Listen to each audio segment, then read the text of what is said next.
Welcome to Out of the Fold.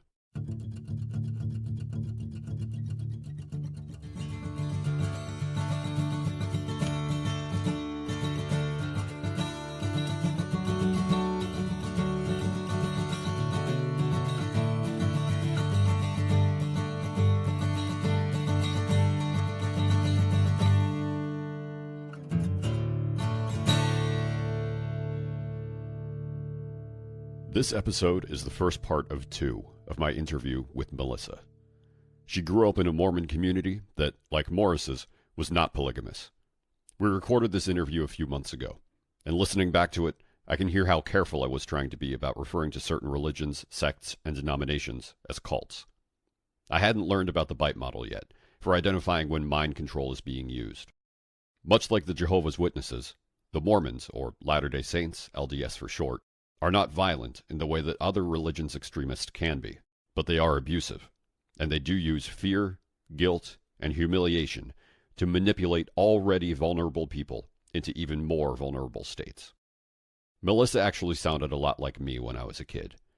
I wasn't part of a group of troublemakers like she was, but I didn't fit the mold of what Quakerism and later Lutheran Christianity expected, like she didn't with the LDS Church.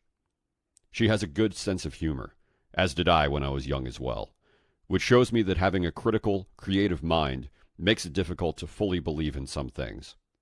Maybe it's because we know that given enough time, we could probably write something like the Bible if we really wanted to, and doing so wouldn't make it the truth of all things. No religious organizations, companies, or individuals were contacted for comment about any of the content of this episode. The views expressed are strictly those of the ones expressing them. Our conversation began on a Sunday morning. So I think I should start off by saying I grew up in a very, very orthodox, believing home. We weren't ever taught to question. And I think Mormonism probably worked fairly well for me for the most part up until age 12. Although I was considered one of the primary terrors. There were the 3 M's, 2 Melissas and a Michael, and we apparently caused enough trouble that we had a nickname. I don't remember everything we did. And 2 of the 3 of us are out of the church now. One of them I think is still in, but I don't have contact with either of them anymore. But when you turn 12, that's kind of a big deal. And I was the youngest in my primary class. And so at the time, they had this policy where instead of everyone moving up as a class from primary into the teenage program, they would have everyone just move up as they turned 12. And I was the last one. So I was sitting there going, I'm a little old for being with a 3-year-old. Get me out of here. So I was excited to move up, to finally be with my class again. And my mom took me around to the new rooms where I was going to be probably the week before, and I was excited to be there. But then when I got there, for real, it just felt wrong. It felt wrong to be there. It felt like I need to get out of here. And I didn't understand why. It just felt so weird to feel that way when I was super excited to be a beehive, because they have these levels where you're a beehive and then you're a mimade, and I don't even know what a mimade is, and then you're a laurel. And so when you're a 12-year-old, you're a beehive. Huh. And, yeah.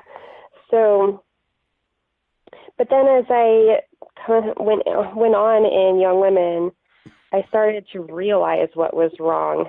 And I haven't thought about it a whole lot in a while, but one of the things that was going on was, I think the other Mormon guy talked about the amount of sexual shame that he felt because he was kind of labeled as a sex addict. I felt like in there you were kind of labeled as a danger you were a threat simply by existing as a being, because at that age, your whole development, sexual, mental, emotional, everything is a threat to either the church as an institution, or a threat to the young men around you, or a threat maybe even to the older men around you who might be tempted by your body. You might figure out that you don't agree with something that the church teaches. Like, everything about you is threatening to everyone around you all of a sudden. And is that almost like how sex ed was taught? That, like, that is the kind of way of teaching you to be, like, afraid of sex, is that, like, your body is sinful, that kind of thing? Yeah. And so, like, I remember my mother telling me that having crushes was lust. And so I wasn't allowed to have crushes until I was, old enough to get married, because you don't want to feel lust. Lust is just, infatuation is bad because it's not real love and things like that. And you were definitely taught that if you wore a skirt that somebody thought was too short, they could have sexual feelings towards you, and it was your fault. Yeah. But there was also this kind of uniformity that went with that, where you were in a catch-22 situation, where if you were a good girl, if you were a goody-goody who wanted to follow all the rules, then you were considered an abnormal person. You weren't a normal teenager, because normal teenagers want to rebel against the rules. And so then you were inferior, and you would be treated badly by the leaders. But if you were a normal teenager who wanted to rebel, then you would be publicly shamed. If you showed up in a T-shirt, let's say, that showed your shoulders, that was, porn shoulders. So they would have these big, like, probably like extra large men's size white T-shirts that they would make the girls wear. And the leaders just acted like junior high mean girls. A lot of times I was in there thinking, I am more mature than these people. I should be in charge of the program, not them. Yeah. Was it a Mormon school as well, or was it a public school? And they were just, it was just like a Mormon community. This was in young women. So in the church, you usually have sacrament meeting first, and they just changed this, but I haven't experienced the 2-hour program. I only have experience with the 3-hour block. But you had sacrament meeting and then Sunday school, where for me, the teenagers were boys and girls together. It was the same class you grew up with in primary. So the kids go to primary while the teenagers go to Sunday school, and the adults go to Sunday school in their classes. And then you have, in the 3rd hour, you have separate young women classes and young men's classes. And so this is young women's classes that I'm talking about. Gotcha. Yeah, sorry, I should have explained that before. But yeah, this was what was going on as Beehive and a My Maid. I never made it to Laurel. I actually got excommunicated from, or not officially, but like I got kicked out of Young Women, partly for stupid things. Like I had this problem where I would throw up just randomly all the time as a teenager, and we were trying to figure out what was going on. Because it wasn't something that I was causing. It wasn't an eating disorder in the way that you would normally think of it. I could be at a store somewhere and feel sick. And that happened. And so we were trying different diets. We were trying to see if there was anything we could do to fix this. And so in the meantime, there were all these things that I would crave, but I was starting to suspect that they weren't really helping me. And so I was trying to explain that to the leaders, and I started to be treated as inactive, as like practically apostate if I didn't want to eat the brownies. There was this weird thing of you have to eat all junk food given to you or you don't love the gospel. Wow. I don't understand how that works. But yeah, eventually I just stopped going because I got tired of how I was being treated. And I had fibromyalgia too. I was diagnosed when I was 10. And so there were a lot of times when I just didn't feel well enough to show up at youth group at night. By dinner time, I was just done for the day. I didn't have any energy left. And so showing up at Mutual at youth group was kind of a big deal for me. If I felt well enough to do that, that was big. But then I would be very lonely there. I had really nobody to talk to. But then if I didn't show up, then the young women leaders and the girls would be like on my doorstep unannounced at 9:00 at night. Why didn't you show up to youth group? And I felt like I was being made a public example of. And I was tired of that. So I just stopped going eventually. I just figured these people are emotionally abusive. I'm not dealing with them. But then they had to get the last word, and so the young women president showed up at my house, and I had made a special dessert for her because this was supposed to be the last-ditch effort to recreate some positive feeling between me and everybody else. And instead, she just showed up and yelled at me for half an hour and told me not to come back unless I was willing to do things her way. So after that, I didn't go to Young Women's anymore, but I was expected to either go to Relief Society with my mom or go to her primary class. She taught primary for a while, or just stay home and read books by general young women presidents and things like that. And I think what would have been great for me and for I had a brother who was having a really hard time, also being treated very badly at church. I think it would have been great for us to have had parents that could have been flexible enough to say, this church isn't working out for our family. It's working fine for us, but it's not working for our kids. Let's see if there's some other church we could go to. Right. But of course that wouldn't have even been thought of because this is the one true church, right? This is your one and only option. Yeah. Yeah. And I felt a lot of shame too over feeling very pressured to have a testimony. You start having bishops' interviews when you're 12. Now they're going to start at 11. And they're asking you all these orthodoxy questions and sex questions, potentially. They could very well be asking you all about your sexual habits and whatnot. But the orthodoxy questions bothered me too. It was always, are you reading the Book of Mormon? There's like this whole list of how much do you believe in the prophet type questions.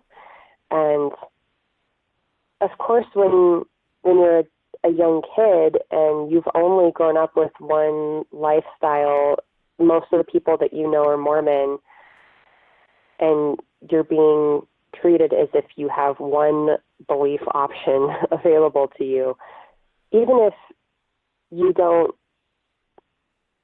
consciously think that you're being manipulated or that you should have other options, that pressure and that shame of maybe you don't totally know if you believe this or not can still get to you. And I know that was kind of a big deal growing up. And yeah, and there was also this youth speaker guy that my parents really loved. They would play him in the car, and I would have panic attacks when I listened to him sometimes because he was so manipulative and so shaming. And the funny thing is now I can look back on it and almost laugh at some things he said because he made he was talking to us about TV shows and how we shouldn't be watching worldly TV shows, and he had these two that he made a really big deal about that I had no idea why he was making a big deal about it, because I had never even heard of them until he talked about them.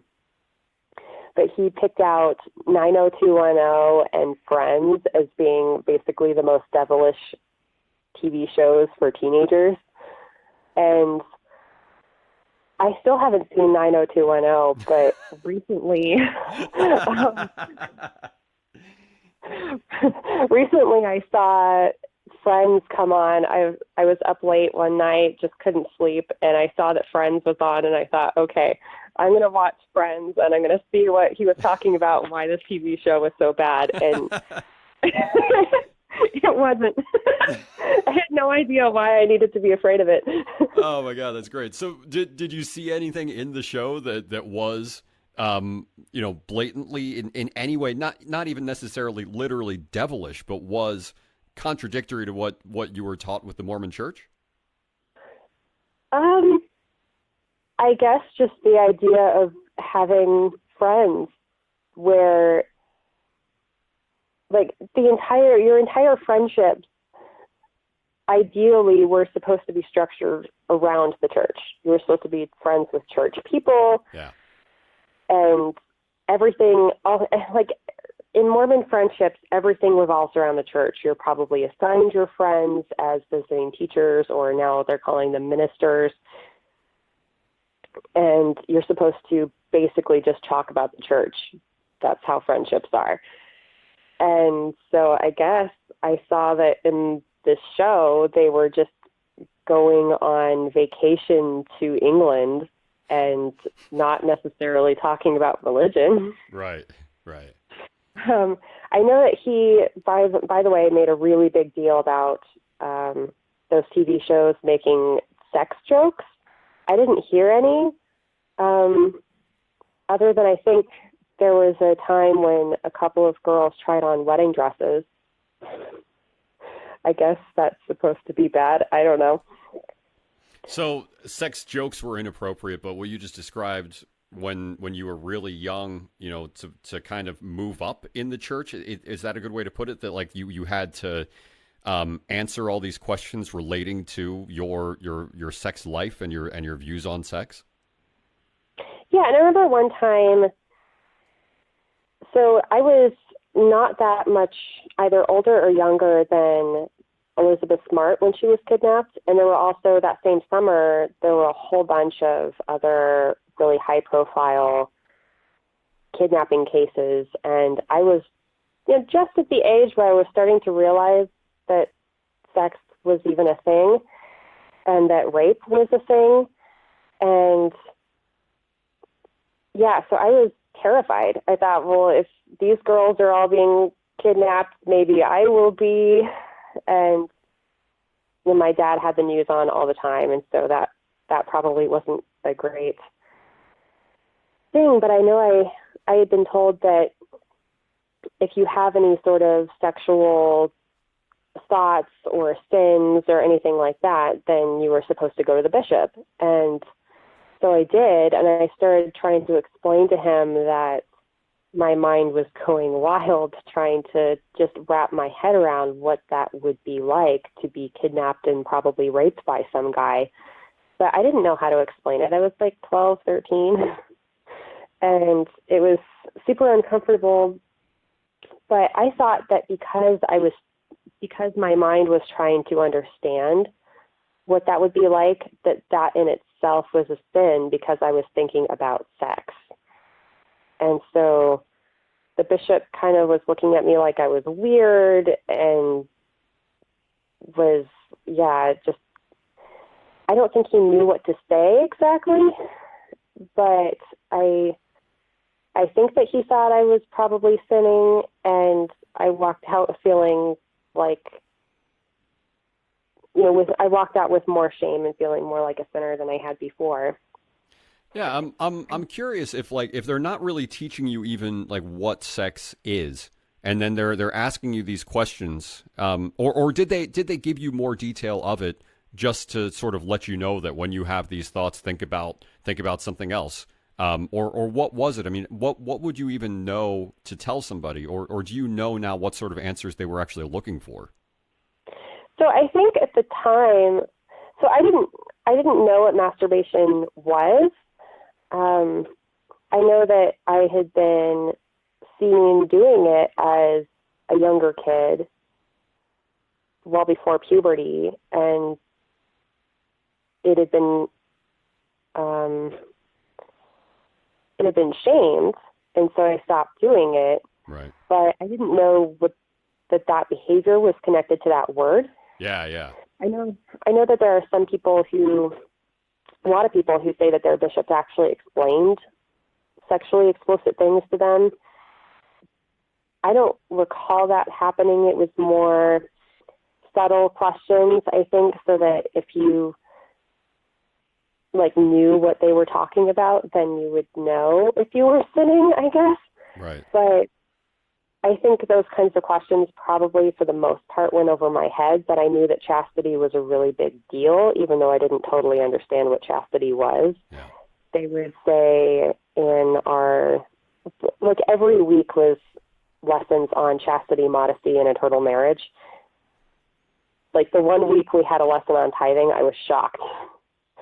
And they would say things like no necking and no petting, and I didn't know what that meant. But when I got to be in college, when they were asking, what do you do with your sexual thoughts and feelings, even then it took me a while to realize what they were asking. Right. And I didn't fully realize. So sexually, I lived under a rock. I was a homeschool kid. Yeah. I didn't have boyfriends. I didn't really even have friends for the most part. So, I didn't really realize what masturbation was and why it was considered a sin. And actually the root of it, I think, when I looked it up, was that masturbation was originally considered a sin in Mormonism because it hindered polygamy. The thought was, if men are satisfied with one wife and masturbation, then they won't want more wives. But they have to have more wives or they won't reach up to higher levels of exaltation. And because there was this whole old-timey doctrine about going into different levels of heaven based on the number of wives you had. And so when I realized that, I was like, oh my gosh, it's not a sin, whatever. I'm not talking to any bishop about my sex life ever. Yeah. And, but yeah, I just generally felt like it was weird that I didn't know anything about how my body worked, and I was uncomfortable with my body. I felt like the fact that it was capable of having sex just made it lower, and we were always taught that the natural person is naturally an enemy to God. And so I thought, okay, I exist, therefore I am an enemy to God, rather than I think, therefore I am. So I wanted to ask you about one thing that you mentioned earlier. You mentioned briefly that you were not allowed to have a crush. And it was kind of interesting that you just mentioned the thing about necking and petting also.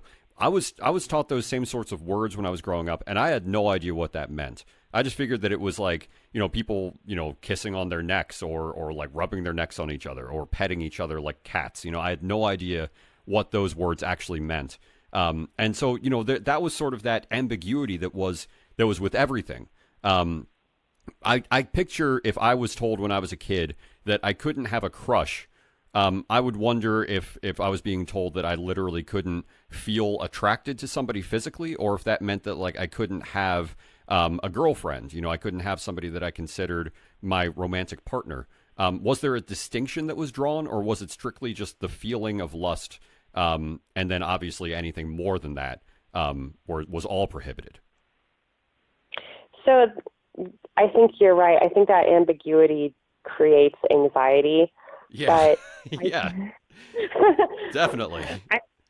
I took it as you're not allowed to feel attracted to people. Mm-hmm. And because the attraction is what is the the lust, but it's also the immaturity. Like, you're just not old enough to feel this way. And maybe you will be when you're maybe in college, when it's time to get married, but yeah, you're not old enough. And yeah, so then when I was at BYU, I started thinking, well, I should probably know something about what sex is other than just insert here. Yeah. So, like, I didn't even know that there was movement involved or anything like that. Yeah. And so I went to the BYU library and found the few books I could find, and they weren't really very helpful. It was basically just like, okay, you're about to get married, cuties. Insert here. Wow. So like the teaching was kind of that, it didn't require anything. You could just kind of stick it in and then it would kind of happen. And then next thing you know, you're a family. Apparently. Yeah. I guess. Yeah. So one of the things that actually led me out was just feeling like, as I got older, especially when I got to be about 27, I felt like I had a right to know what was going on with my body, even if I wasn't doing anything with it. Just the fact that it existed, I should know something about it. I think that's fair. Yeah. It just felt ridiculous to me that I just didn't know. So I started looking up things on the internet, and I found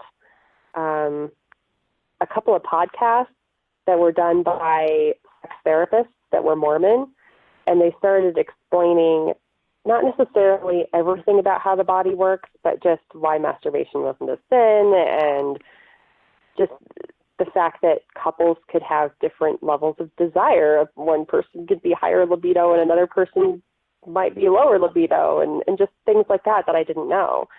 That was helpful.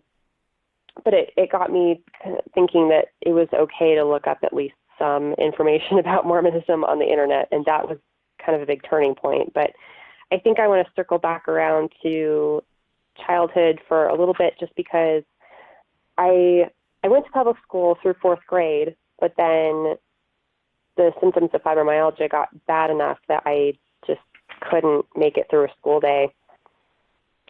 And I was throwing up all the time, too. So that wasn't really helping anything. So I started homeschooling, and we were using kind of a combination of LDS and really conservative, I think, evangelical curriculum. I don't know if you've ever heard of a Becca book or Bob Jones University Press or anything like that. Yeah. We were using things like Of Knights and Fair Maidens. That was basically my education about relationships as a teenager. And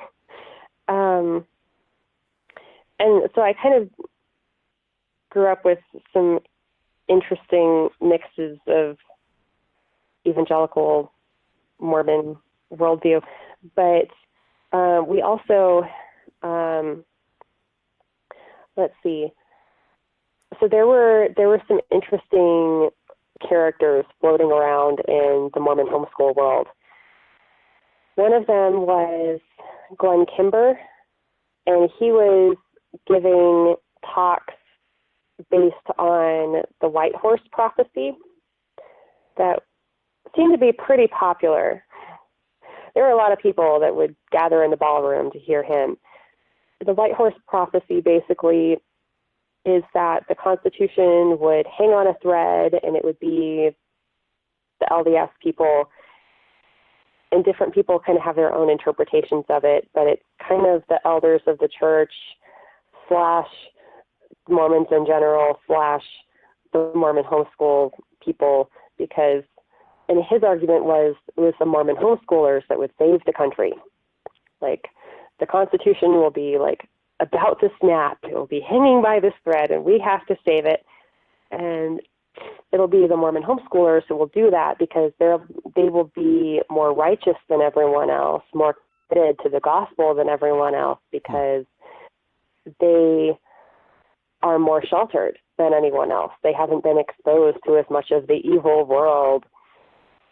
And he was also teaching other conspiracy theories too, like that the Beatles had been hired by the Soviet Union to play music that was designed to put teenagers in a trance state, make them take off their clothing in public, and make them communists.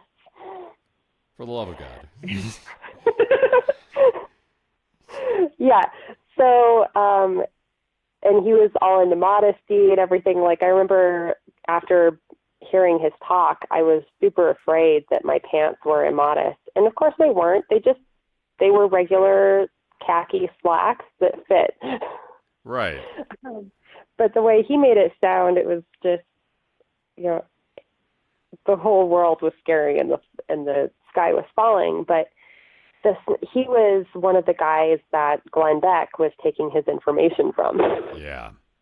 So I didn't listen to a lot of Glenn Beck, but whenever I heard him, he was talking about these kinds of guys. And one of the other ones was Oliver DeMille.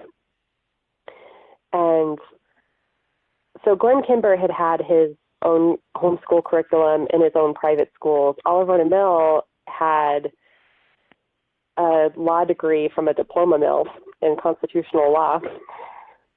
And he had started a now defunct university called George Wythe University that was not accredited.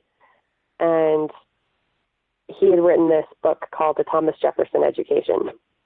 And the whole idea of that was that public schools were bad because they taught a conveyor belt, practically communist education, and that you should instead read what he called classics, basically a bunch of novels that would reinforce basic Christian, Mormon-ish kinds of principles. And so, and also he thought that there were different stages in life, that you should be focusing on the enjoyment of learning, which isn't bad, except that he was very big on, for a long time, not really having requirements in terms of like sitting down and doing a certain amount of work and using textbooks because they're useful and learning things even though you may not really be that interested in them. Like maybe you don't really like math, but math is necessary, at least to a certain extent. And so, but then after a while you would have requirements, but they would be kind of your own requirements. And he had this kind of curriculum for mom schools where moms would get together and each mom would maybe pick a subject, pick a class like Key of Liberty or something along those lines, and teach whatever age group. And we were part of a group that did that. And it was kind of a bizarre environment where the moms were emotionally almost more married to each other than they were to their husbands. And I think that there is an element of polygamy in that, because that's how polygamy works. You basically get more married emotionally to your sister wives if you get along with them. Mm-hmm. You just kind of have to. And so it was kind of, and the husband was often absent, which these men often weren't there. And it was kind of weird because they were afraid of having their own gospel study groups because they had heard that people go off the deep end. But, I mean, these ladies practically were off the deep end anyway. I think if they had read the Journal of Discourses, they would have even gone more off the deep end, and they would have ended up in some polygamous church somewhere, but probably in southern Utah. Right. Yeah, so we would have, they were using this book called The Fourth Turning to teach us all we were supposed to be the next hero generation. We were supposed to study so much and get involved in politics and know so much about the world and how is supposed to work that we could basically rewrite the Constitution someday if we needed to. We could be sitting down at the next constitutional convention. And I actually met the guy who wrote the book, The Fourth Turning, talking about generational cycles. And now I understand that to be pretty much pseudoscience.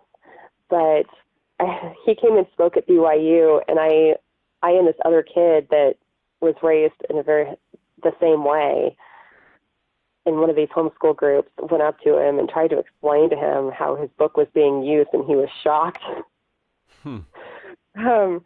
But yeah, so it was, the whole idea was that rather than academics and being a professional and knowing enough to have a job, what was important about education was to be this really sheltered person who focused on religious and moral principles, and then you go out and try to fix the country.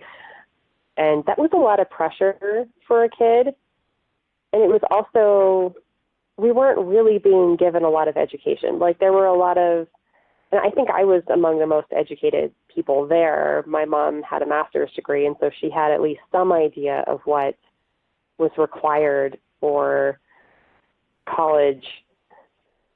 But these other ladies, a lot of them had barely graduated from high school. Maybe they had done a year at college, maybe not. Mm-hmm. And they really didn't care as much about how much their kids learned. And if my mom expected anything of the kids in her classes, like, you have to sit through the entire lecture and you have to do your homework and you have to learn to write paragraphs and things like that, the moms would get super mad.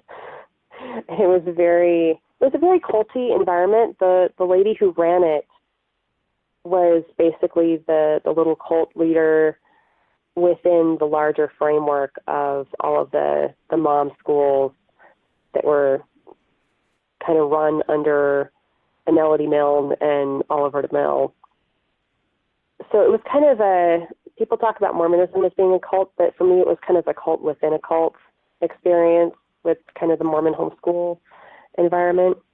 So in the community that you're describing, where you grew up, was this might be really stupid to ask, but was polygamy actually practiced, or was it sort of like this was the closest thing to polygamy was these groups, but it wasn't actually, practiced in the traditional sense? Yeah, it was kind of the closest thing, because these were people who were LDS, but they were kind of on the margins of what was acceptable for an LDS person. Gotcha. So, and they were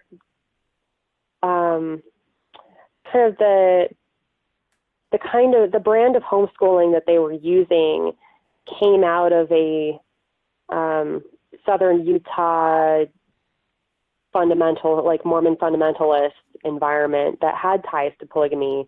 So they weren't polygamists, and there was one lady who I think was concerned about the potential for polygamy. She looked very worried when she would explain that she didn't want to have the other ladies teaching, having gospel study groups, because I think she thought that they were on the edge.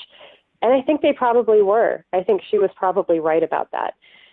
But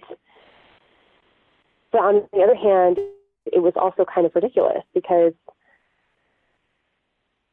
we would have classes that were supposed to be focused on religious instruction, basically. So, like, there was a class that was supposed to be kind of a math class, but instead of actually teaching us math, they wanted to teach us a little bit, like at a second grade reading level for teenagers, a basic biography of some mathematicians.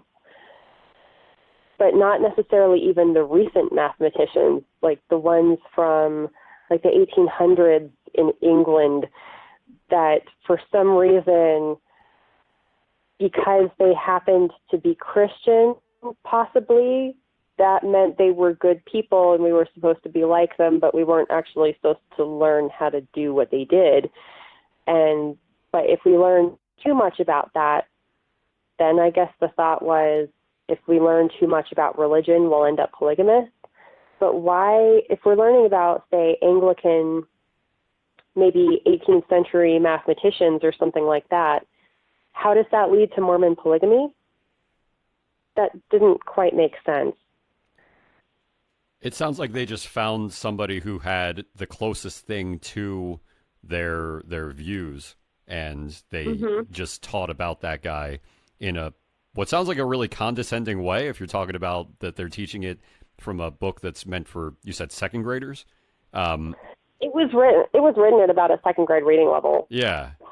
So like they chose that. So instead of even really teaching too much about his actual mathematical discoveries, which might, for all you know, have been fascinating, it was just about his life and how it was somehow tied to your Mormon teachings.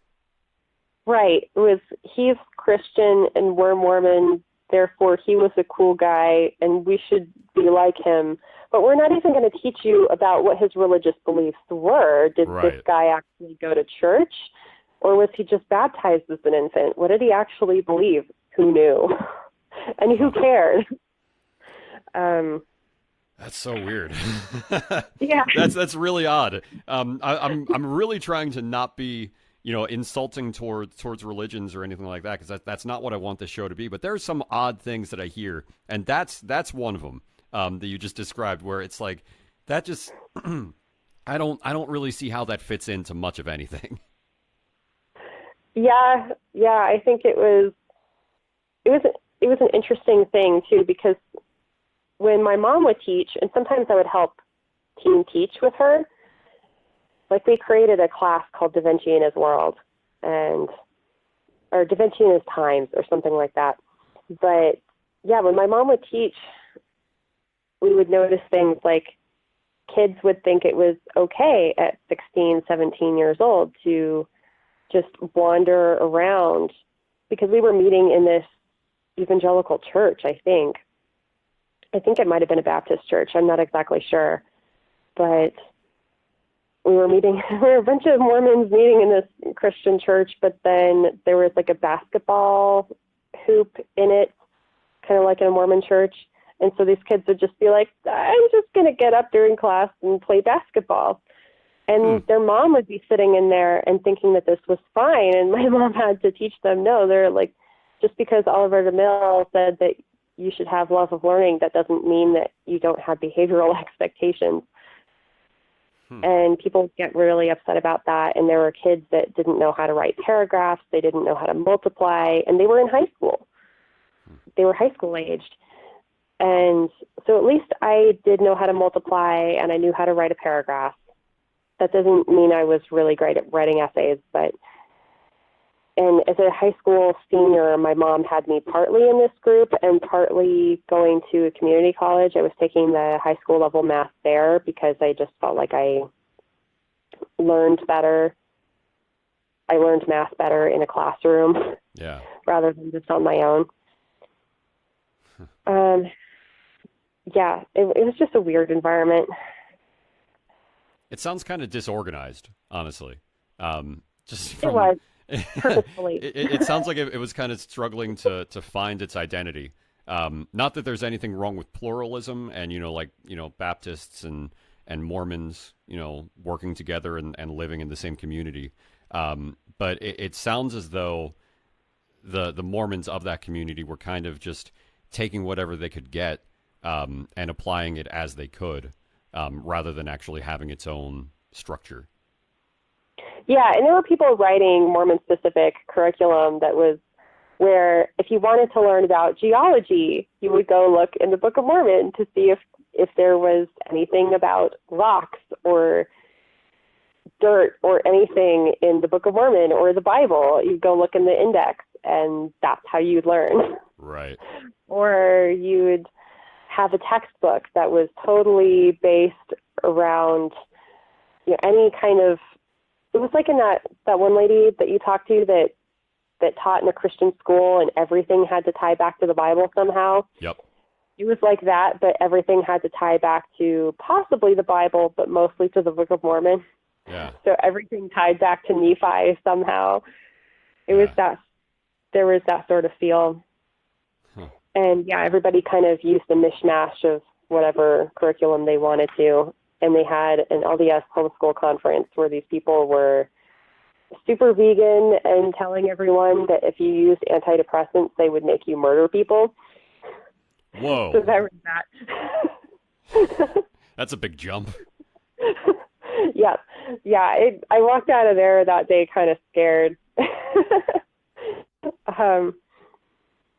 And then, I went to BYU, and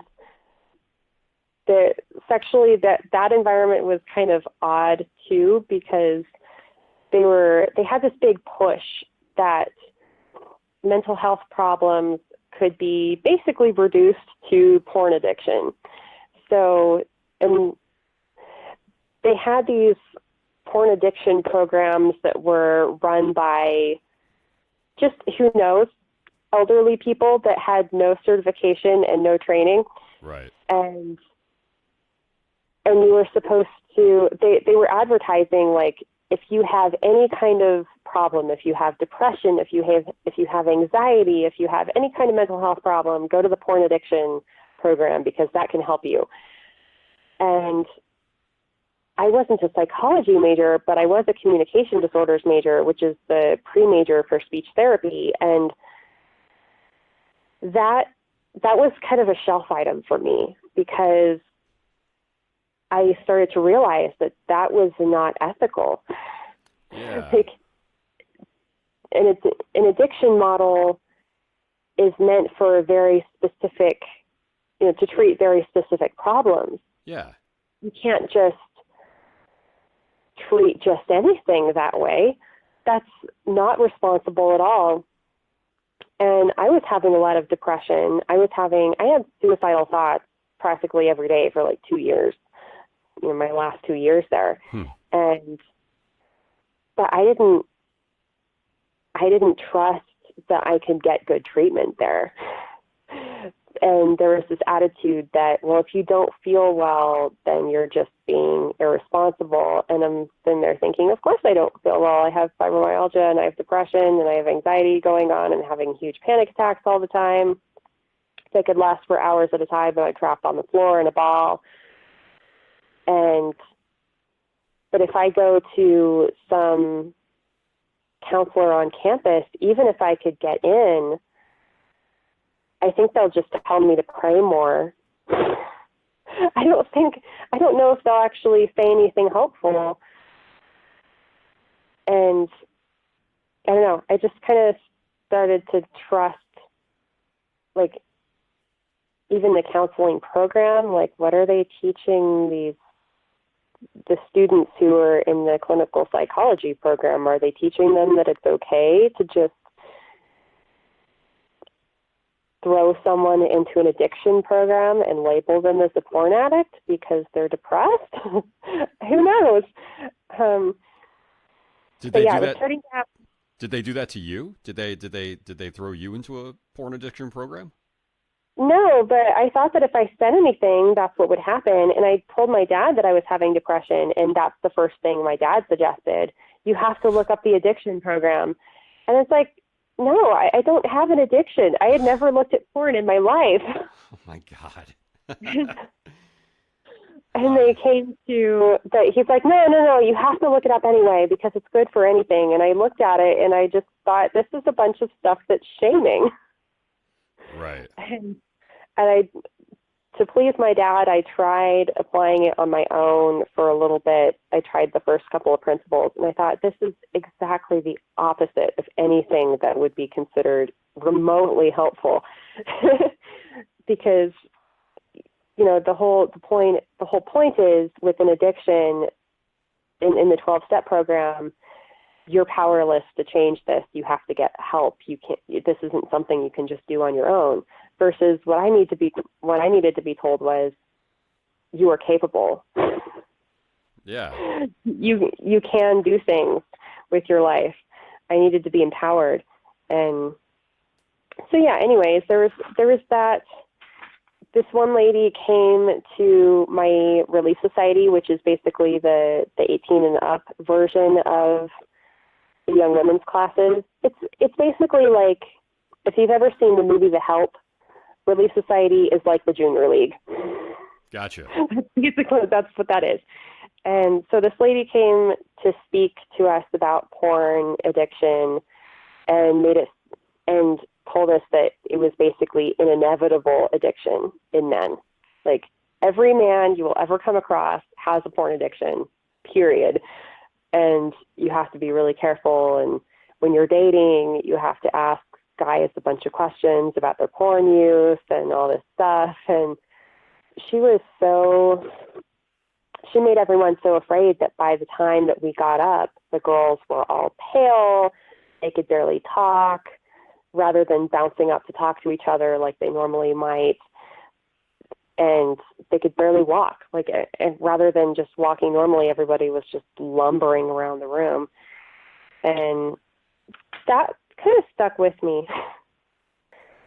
Now, I mean, there are like sexual impropriety things that are talked about in the Bible quite a bit, and but is the Book of Mormon, like, is it just like the porn is talked about that much? Like, it's just such a common topic in the Book of Mormon like that? No. So the Book of Mormon was written in the 19th century, before masturbation became a really big deal, and before, like, I feel like there was probably less sexual shame before about the 1850s. And it was, a lot of the theology in the Book of Mormon is kind of Campbellite in a way. It was not really the Nauvoo theology that developed later. So the Book of Mormon had basically a general Trinitarian sort of view, and it was really, for me, one of the big takeaways from the Book of Mormon that kind of, I wouldn't have known how to describe it this way, but it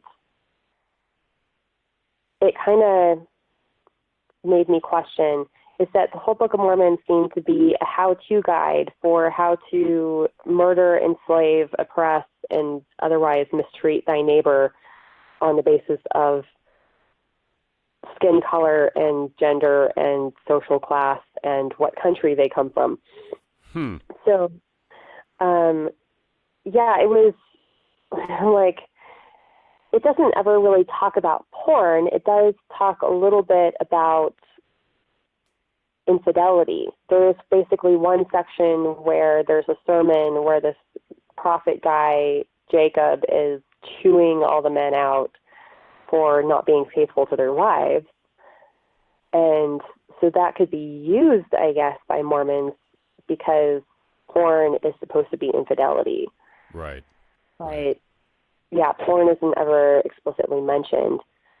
But there is a lot of stuff in there that's just shaming about just life in general. So, I mean, I guess the reason that I ask is because, I mean, I get that connection that people make between infidelity and porn or masturbation as a whole. But, I mean, it sounds like a lot of what you experienced was that they just related everything to specifically porn addiction. But was there other, was that just like one facet of it, or were there other types of addiction counseling for either other types of sex, whether it is masturbation or premarital sex, or, types of sex that weren't just, approved of, and as well as, drug addiction, for example, like other types of addiction and other types of sex related, quote unquote, in this case, addictions? For drug addictions, I think there probably was. I remember hearing about there being a drug addiction program specifically, but that wasn't really pushed on campus because the assumption was if you were using drugs, you shouldn't be at BYU. Okay. So I think if you had admitted to using drugs, you would have just been kicked out of school.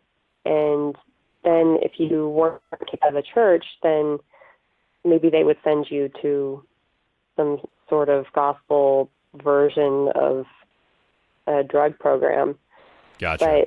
But I had never used drugs, so I didn't really have any experience with that. They did have on campus a hotline where if you saw anybody on campus and you could name them doing anything that was against the rules, then you could report them to, you could call the hotline and report them to the honor code office. And so then you could, get in trouble and potentially be kicked out of school and kicked out of the school apartment. You had to live in approved housing. So if you didn't, you could get kicked out of the housing, and then they would put you through a repentance process. But I never went through that because you kind of figure out that not only do you not do anything, if you do, you don't say anything. Mm-hmm. But I think I just sexually I just shut down. Yeah. So I was too afraid of sinning, and I also realized that the guys weren't really into me. There was this odd culture where you were supposed to mainly try to date within your congregation, but you could date outside of it. And if you went to, say, the congregations, the ward Christmas party or something like that, if they didn't set you up with someone, then from the outset, then they might have like a dating auction or something, and 20 guys would be going all for the same girl, and the rest of the girls would be mostly ignored. Huh. And so it was kind of weird because there would be the few really, really beautiful girls, sometimes very ethnically Mormon looking, because Mormonism, if you have pioneer ancestry, is not just, it's not just a religion, it's almost considered an ethnicity. And there are blue-blooded Mormon families and things like that. And so there's this very Utah Mormon girl, like the Molly Mormon look. And if that's what a lot of the guys were into, and if they weren't into that, they were into girls that looked like models, even if they didn't look ethnically Mormon. And I couldn't ever meet those standards. And I didn't have that personality no matter how hard I tried. You were supposed to be this very, very bubbly, happy all the time, super into the gospel, always virtue signaling girl. And I just couldn't be that bubbly all the time. So I just hardly ever dated. If I went on a date, it was usually because they decided to have a pumpkin carving activity where they'd set you up with some guy from the ward. Yeah. The one time that I did date for about a month was this guy that was homeschooled like me in a similar sort of scenario.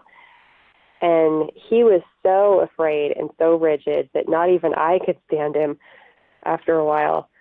So I broke up with him. This concludes part 1. In the next episode, Melissa talks more about her experience in school, and she gives me some family history. Thank you for listening. If you enjoyed this episode, please leave a written review and give the show 5 stars. Most importantly, share the show with someone you trust. For immediate updates and discussions, follow the show on Twitter @OutfoldPodcast.